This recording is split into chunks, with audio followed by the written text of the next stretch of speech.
they have a full program on the second Saturday of every month. And so that's our school year academy.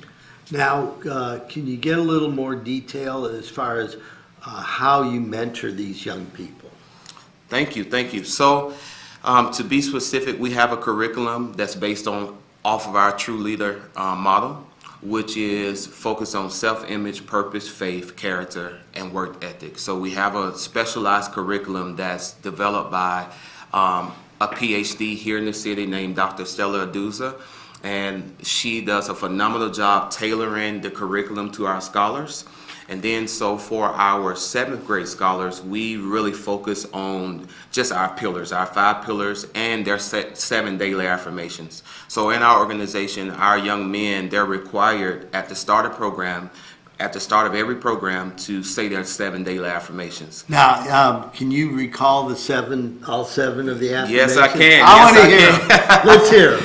We have our scholars. I am made in the image and likeness of God. God loves me, and I love and respect myself. I was born to lead, and God has a valuable plan for my life. There's something in this world that only I can do, and that is why I'm here. I'm a scholar, and I will meet every academic challenge. I will persist until I succeed. I am bold, handsome, and brilliant. And so our young men, they recite these 7 daily affirmations at the start of every program. And so what we're trying to do is we're not trying to modify behavior. We're trying to do an overhaul on their belief system. Because as problem solvers, so often we are symptom focused, but we're not really focused on what we like to call root causes. And so we treat symptoms, but we don't change the way they see themselves, our belief. Not just for the scholars, we call our young men scholars, but even for the problem solvers ourselves.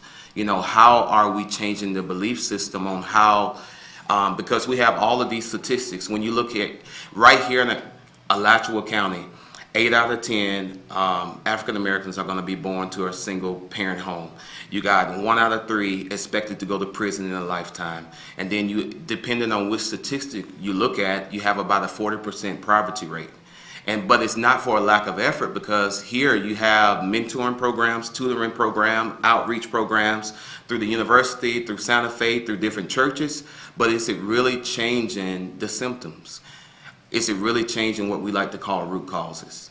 The outcomes. And so when we look at the outcomes that we still see with all of these programs, which are great, but are we really getting down to the core of the issue and how we address these problems? Well, what's terrific is that your programs can act as a catalyst, and then all the other opportunities out there can supplement what you do. Yes, absolutely, because we collaborate with other organizations and other programs, because we're not saying that mirror image is the silver bullet, but what we are saying is that we're thinking about the problem differently. Our founder, Greg Bradley, was a professional problem solver in his career for several years as a chief consultant for Deloitte and North Howland and so many others. And so when he founded Mirror Image in 2021, you know, he came at this, he's a Gainesville native, by the way, and he left corporate America to come back here to Gainesville to really start Mirror Image Leadership Academy, because he and his wife prayed about it and they felt a call here to the city that he's a Gainesville native of. And he was just like, okay, I have solved problems for organizations for most of my professional career. And so now I got to test a hypothesis. And so my hypothesis is there's already leadership potential inside of all of these young black men. We just have to help them discover it and develop it. We're not trying to make them a leader. We're trying to expose them to who they already are. Well, I think that's it's amazing. You know, I've been in the Gainesville community since 1970. Wow. And I've had, you know, very strong relationship with the African American community here since I came here. As a matter of fact, I moved into the black neighborhood of Gainesville and rented a house, a 2-bedroom house for $50 a month in 1970. Mm-hmm. And I've seen what, you know, when I came here, it was crazy because, I mean, they still had segregated lunchrooms. They had the bar down the street had a front entrance and a back entrance. And, wow. You know, the last night I was watching the biography of Thurgood Marshall. Wow. And as a lawyer, it really impacted me. I was thinking about it today, And many of the lessons that were discussed in that movie were, it certainly energized me, and it showed me, some of the lessons that I needed to have refreshed as far as how the justice system works and what we can do as lawyers to help people get on their feet. As you mentioned before, it's within everybody. However, you have to have an environment, a supportive environment around you to grow success. How do you do that? So for us, our True Leader Model curriculum is our foundation. So that's where we start with the 5 pillars: self-image, purpose, faith, character, and work ethic. But then we transition because given the historical context of society, especially when it comes down to African Americans, we don't blame anybody. But we have to put fuel on the fire. And so for us, exposure is how we do that. That's our exposure for us is our accelerator. So at Mirror Image, we have a exposure model, and it's progressive. So we go, our 7th graders, we expose them to local Gainesville, Alachua County. Our 8th graders, we take them on national exposure. So we expose them to neighboring cities like Orlando, Tallahassee, Tampa, St. Augustine, Jacksonville. But then at the end of their summer academy, we take them on a week-long trip to Atlanta. And so for a lot of our young men, that's their first time ever leaving the state. And so we take them on national exposure. And then our 9th graders, we actually expose them to international travel. And so this year, we're actually taking our 9th graders to Ghana, West Africa at the end of July. Oh, and so my gosh. it's They a progressive. must be jumping up and down. They're very excited. Well, tell me, so give me the itinerary. What goes on? So for us, so our summer day looks like our young men get there from 8:45 to 9 a.m. Well, first I wanted to stay on this Ghana trip. Oh, on the Ghana. I'm interested in hearing, one of our good friends, Freddie Weeby, has some roots in Ghana. I don't know if Yes, you he knew does. that. And as a matter of fact, Mr. Weeby is the one that made the introduction to you all. And so Mr. Freddie, he had the opportunity to meet with our board on a couple of times and just get a chance to help us strategize. And so he's been a valuable resource to what we do at Mirror Image, and we're so grateful for him and his insight, and to be able to take these young men to the place to where he spent a lot of years of his life in Ghana, and given the rich history of Ghana, the slave trade being there, and then, just being able to take them to the historical sites of what they call the last slave bath over in Ghana, and allow them to experience the fact our board chair and his family went there during spring break. And so to hear his family talk about the emotions that they had, and also to hear the other side of the story, because we oftentimes talk about the strong that survived, because it had to be out of 60-some million, only 12 million made it to America, I believe. My numbers may be off, but in order for them to make it here to America, they had to be the strongest of the strongest. They had to be resilient. They had to be able to, just for our young men to be able to have that history, to understand where you come from, the DNA that you actually embody in your body, it's just going to be an eye-opening experience. I've only been to Africa once, and I've been to Cairo, Egypt, and I've been to Nairobi, Kenya, which is East Africa. But to be able to go to West Africa, to take these young men to experience that and the emotion behind that, and just to learn the truth about that, because we oftentimes focus on the ones that made it, but not the ones that were left. And so that's another side of the story for the Africans that were actually left in the country, and what they had to endure during the slave period as well. I can relate to some of that. I just came back from 2 weeks in Israel, and I'm Jewish. Oh my goodness, okay. And I was there for Memorial Day, and I Wow. was there also for the Holocaust Memorial Day, which is a week earlier. Painful. And, when you see the stories of, what the Nazis did to the Jews, it's not the same, but there's certain, people who are being slaughtered and killed against their will, and have very little, resources or chances of fighting back. It really embodies, the same kind of feeling like, okay, we're here now today. What can we do to be better tomorrow? Yes, because at the end of the day, your past is meant to teach you, not trap you. And so I believe that every lesson in life is necessary. And so we learn history so that we don't repeat history. And so we learn history so that we can appreciate what our forefathers and what our ancestors did for us and the sacrifices they made for us in order for us to be where we are today.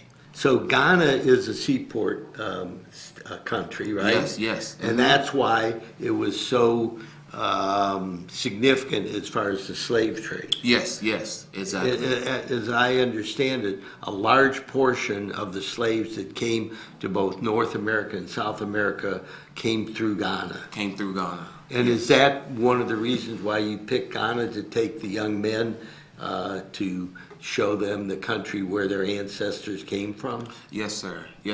To show them where they came from, their ancestors, but also for it to be an eye-opening experience to go to a society of people that look like them, and they're running the government, they run in all sectors of society. I think it's a very empowering experience because you come from a rich heritage, and I feel like it's something for them to be proud of.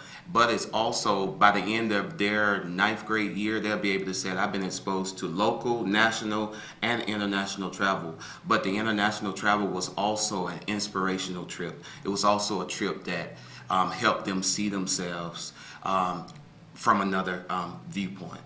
That one of the reasons I love to travel is because you get these different perspectives. Yes. Every time, I'm sure you experience it as well, right? Oh yes. When you go somewhere and you see a whole new different culture, right? Yes. And then all of a sudden you're going like, oh wow. It's interesting what you had said because you go, you travel with these kids and you let them see different cultures. Within Florida, kids from Gainesville they may never get out of Gainesville. They may go visit a relative in this city or that city, but the way you're doing it, you're actually having a planned trip where it's a learning experience. Absolutely. It's a learning experience, and we call it experiential learning. And so everything we do, we try to make sure that we attach it to a lesson so that our kids can have some type of meaning in it. If we don't just, even our exposure trips, it's not just about the place that we go to, it's about the people that we put them before and how to do their story tie into purpose, faith, character, work ethic, are one of our pillars, our character.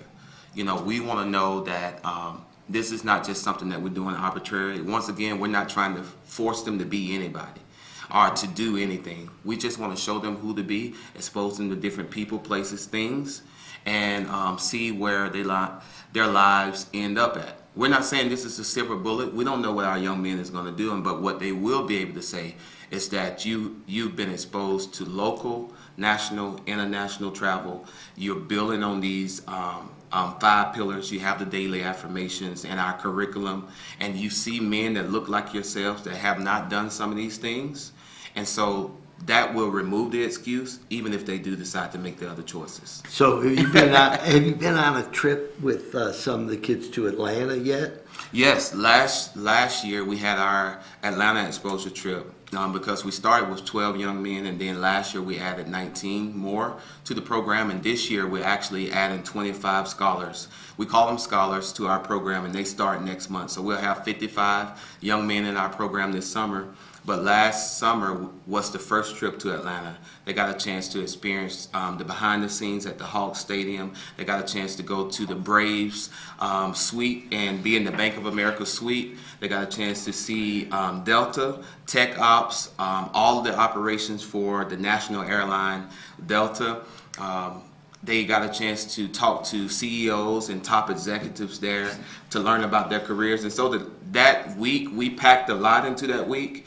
And then the last day, inspirational speaker Kendall Ficklin, he came in and he lit a fire under them, and it was just amazing for them that entire experience. And then, of course, we had a lot of fun out there. They got a chance to tour the university, Morehouse College, and some of the other things as well. Yeah, I mean, Atlanta is amazing. So I've been going to Atlanta for over 50 years. Once I moved down to Gainesville, I actually had a recording studio I owned up in Atlanta during the late 70s. Oh, wow. Okay. I had the OJs record with us. And legends. Yeah. So anyhow, Atlanta is a good example of a black community that has had for many years, 40, 45 years, going back to Andrew Young, right? Great leaders have come out. Martin Luther King, right? Oh, yes, absolutely. 60, 70 years. They got a chance to go to his house, his birth house. Oh, really? Yes, while they were in Atlanta. Well, see, that's the kind of stuff where you can, show by example where the community is very well developed as far as success. Yes, sir. There's lots of success within that community, and within the black community. Everything has really progressed over the last 60, 70 years to the point where they're leaders within one of the major cities of the United States. Yes, absolutely. So I find that interesting. So we got to wrap up the show. I got to have you back. I would love to. I want a call to action, because I want people to know how to help with this trip to Africa and the other things that you're doing, because I know it takes money to take the kids around and build their character and leadership. So what can people do, and how do they contact you? Yes, so you can go to mirrorimageleadership.org, mirrorimageleadership.org, and learn more about our organization and how to partner with us. And you can also call 352-204-0072 and ask to speak with me. I'm James Miller, the Executive Director. We have a giving link on the app, and there are different sponsorship levels to our Ghana trip. So to sponsor a full trip, it would be $4,450. To sponsor a flight, it would be $2,400. To sponsor just the activities and the excursions there, it'd be $1,750. And then if you want to sponsor a vaccination or even the travel safety kit, $300. But any support helps. We have a lot of programming. We have national exposure this year as well, to where we're taking 19 young men to Atlanta again this summer. And then we also have our local exposure trip for all of our 25 new scholars that's coming inside of the program. Well, I want to thank you for being on the show. Thank you for having me. I feel like we just scratched the surface. Yes, okay? We're just getting started. But I appreciate you. Well, thank you very much. We're going to have you back on Meldon Law and Friends, and maybe we'll bring one of our the young guys that's not shy, who can talk about. I would love that, and some of them would love to talk. Yeah, so that you can hear the impact stories. Yeah, I mean, I have lots of questions that I didn't have time to ask today, so we're going to have section 2. About Mirror Image Leadership Academy with our good friend James Miller. So we're going to sign off now on Meldon Law and Friends, and we'll see you next week. Perfect. Look at here.